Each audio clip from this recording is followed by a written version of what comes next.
বিকাশে লোন দিচ্ছে না কেন? আপনি যখন বিকাশ লোন অপশনে যান, তখন আপনাকে এখানে দেখায়, দুঃখিত, আপনি লোন নিতে পারবেন না, অথবা আপনি এখনো পর্যন্ত লোন নেওয়ার জন্য উপযুক্ত হননি, অথবা এখানে লোনের লিমিট শেষ, আপনি কিন্তু বিকাশ থেকে লোন নিতে পারছেন না। এখন কেন বিকাশ আপনাকে লোন দিচ্ছে না, কি ভুল রয়েছে এবং তাদের কি শর্ত রয়েছে, আজকের ভিডিওতে আপনাদেরকে সেগুলো একদমই ক্লিয়ারলি জানিয়ে দেবো। তো এই জন্য হচ্ছে আমরা প্রথমে চলে আসলাম বিকাশের মধ্যে। বিকাশে আসার পরে আমি যদি এই যে এইখান থেকে লোন অপশনের মধ্যে প্রবেশ করি, তাহলে আপনারা দেখতেই পাচ্ছেন আমার এইখানে কিন্তু বর্তমানে কত টাকা লোন রয়েছে। আপনারা একটু খেয়াল করুন, এই যে লোনের বিবরণীতে যাচ্ছি, এই যে এইখানে হচ্ছে আমি ৮,০০০ টাকা কিন্তু অলরেডি লোন নিয়ে রেখেছি। এরপরে দেখেন এই যে এইখানে আরো কিন্তু ২,০০০ টাকা আমাকে লোন দিচ্ছে, তার মানে হচ্ছে আমাকে ১০,০০০ টাকা কিন্তু বিকাশ লোন দিচ্ছে। কিন্তু আপনি যখন এখানে ক্লিক করেন, তখনই আপনাকে লোন নিতে আগ্রহী হওয়ার জন্য ধন্যবাদ এইগুলা জানাই। সো আপনার এই সমস্যাটা কেন হয়, চলুন আপনাদেরকে সেগুলো একটু জানিয়ে দিই। তাহলে আপনি লোন কিভাবে নিবেন এবং কিভাবে লোনের অপশনটা আপনাকে বিকাশ করে দিবে, কখন করে দিবে, সেটা বুঝতে পারবেন। এই জন্য হচ্ছে ব্যাক দিলাম। এখন হচ্ছে এইখানে সর্বপ্রথম আমরা যে একটা ভুল করি, উপরে হচ্ছে ব্যালেন্স রয়েছে, ব্যালেন্সে দেখেন আমার হচ্ছে যে কোনো একটা কিন্তু এখানে ব্যালেন্স থাকে, দেখতে পাচ্ছেন এখানে হচ্ছে ৮০৬ টাকা থাকে। সো কিছুদিন আগে হচ্ছে আমার এখানে ১০,০০০, ১৫,০০০ এরকম ছিল।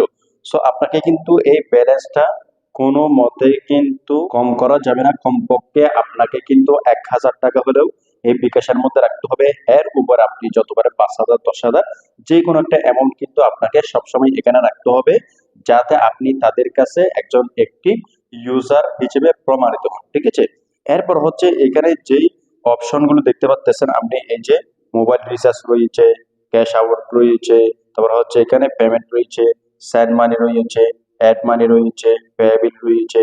হ্যাঁ, এই যে এখানে যে অপশনগুলো রয়েছে, এইগুলো হচ্ছে আপনাকে ইউজ করতে হবে যখন আপনার প্রয়োজন হবে। যেমন আপনি কাউকে টাকা পাঠাচ্ছেন, আপনার অ্যাকাউন্ট থেকে পাঠান, আপনি কারো থেকে টাকা আনতেছেন, আপনার অ্যাকাউন্টে আনেন, আপনি কোথা থেকে কেনাকাটা করেছেন, আপনি এখান থেকে পেমেন্ট করেন। এইভাবে হচ্ছে আপনি এখান থেকে মোবাইল রিচার্জ করেন, পেবিল গুলো দেন। এই ছোট্ট ছোট্ট কাজগুলো যদি আপনি নিয়মিত করতে থাকেন, ২-৩ মাস যদি ফলো করেন, তাহলে কিন্তু আপনাকে তারা লোনের অপশনটা কিন্তু খুলে দিবে। ঠিক আছে? সো আমার কিন্তু প্রথমে লোনের অপশনটা ছিল না, আমি ৫ বছর কিন্তু বিকাশ ইউজ করেছি। এখন হচ্ছে আমি বর্তমানে ৬ বছর কিন্তু বিকাশ ইউজ করতেছি। সো আমি হচ্ছে লোনের অপশনটা পেয়েছি, হয়তো ১ বছর হবে অথবা আরো কিন্তু কম হতে পারে। সো আমি কিভাবে পেলাম বাস্তব অভিজ্ঞতা কিন্তু আমি আপনাদেরকে একদমই শেয়ার করতেছি। সো এইখানে হচ্ছে আপনার লোনটা খুলবে, এই অপশনগুলো অবশ্যই আপনাকে কিন্তু এখান থেকে ইউজ করতে হবে। যদি আপনি এখানের মধ্যে টাকা না রাখেন, অথবা হচ্ছে আপনি এগুলো যদি ইউজ না করেন, তাহলে কিন্তু আপনাকে কখনোই তারা অ্যাক্টিভ ইউজার ভাববে না এবং আপনাকে কিন্তু তারা লোনের অপশনটা করে দিবে না। এবং আরো কিছু কিন্তু এখানে অপশন রয়েছে। এই যে এখান থেকে যে একটা অপশন দেখতে পাচ্ছেন, এখানে 3 লাইন, এই যে বিকাশের লোগো, এখানে যদি ক্লিক করেন, তাহলে এই যে এখানের মধ্যে কিন্তু নমিনির তথ্য হালনাগাদ রয়েছে, তারপরে হচ্ছে তথ্য হালনাগাদ রয়েছে। আপনি যদি এইগুলা না করেন, তাহলে কিন্তু আপনাকে অনেক সময় বিকাশ কিন্তু লোন দেয় না।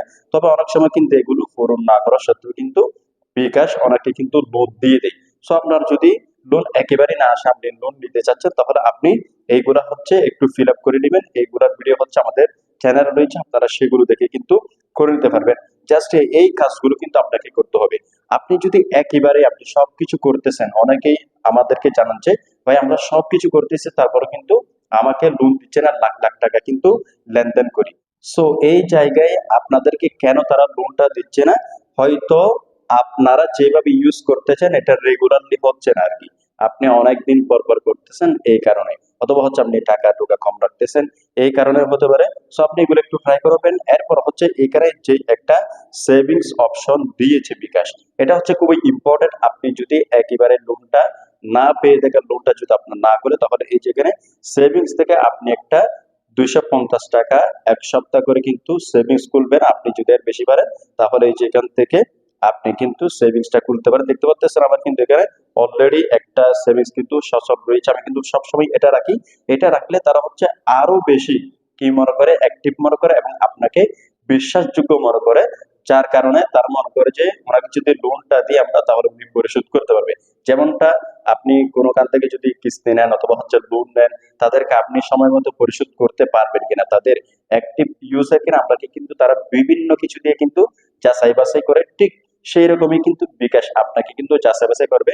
সো লোনটা দিচ্ছে হচ্ছে বিকাশ না, এটা হচ্ছে সিটি ব্যাংক দেয়, মানে বিকাশের মাধ্যমে করে।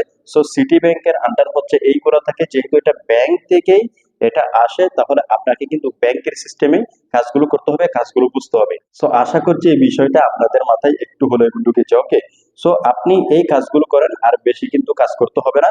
আমি এইগুলো হচ্ছে নিয়মিত করি, এই জন্য হচ্ছে আমাকে বিকাশ লোন দেয়।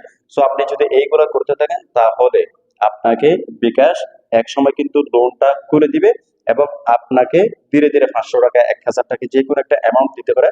আপনি যদি সেগুলো ব্যবহার করতে চান সুন্দরভাবে, তাহলে কিন্তু আপনাকে তারা লোনটা আরো কিন্তু বাড়িয়ে দিবে। সো আপনাদের বিকাশের মধ্যে কেন বিকাশ লোনটা দিচ্ছে না, আশা করছি আমি আপনাদেরকে ক্লিয়ারলি বোঝাতে পেরেছি। এই কয়েকটি কাজগুলো আপনি নিয়মিত করুন, নিয়মিত কিন্তু করতে হবে আপনাকে। আপনি যদি একেবারে লোনটা না পেয়ে থাকেন, তাহলে আপনি দেখবেন করতে করতে বিকাশগুলো একটু আপডেট দিবেন, আপনি সবসময় আপডেট রাখবেন, তাহলে কিন্তু আপনার যে কোনো সময় কিন্তু লোনটা খুলে যেতে পারে। সো আশা করছি আপনারা বন্ধুরা সবকিছু বুঝতে পেরেছেন। যদি আজকের এই ভিডিওটি আপনাদের একটু উপকার হয়ে থাকে, ভিডিওটি একটি লাইক করে দিবেন, এই ভিডিওটি শেয়ার করে দিবেন, এবং আমাদের চ্যানেলটিকে আপনারা সাবস্ক্রাইব করে রাখবেন। দেখা হচ্ছে নতুন কোনো ভিডিওতে।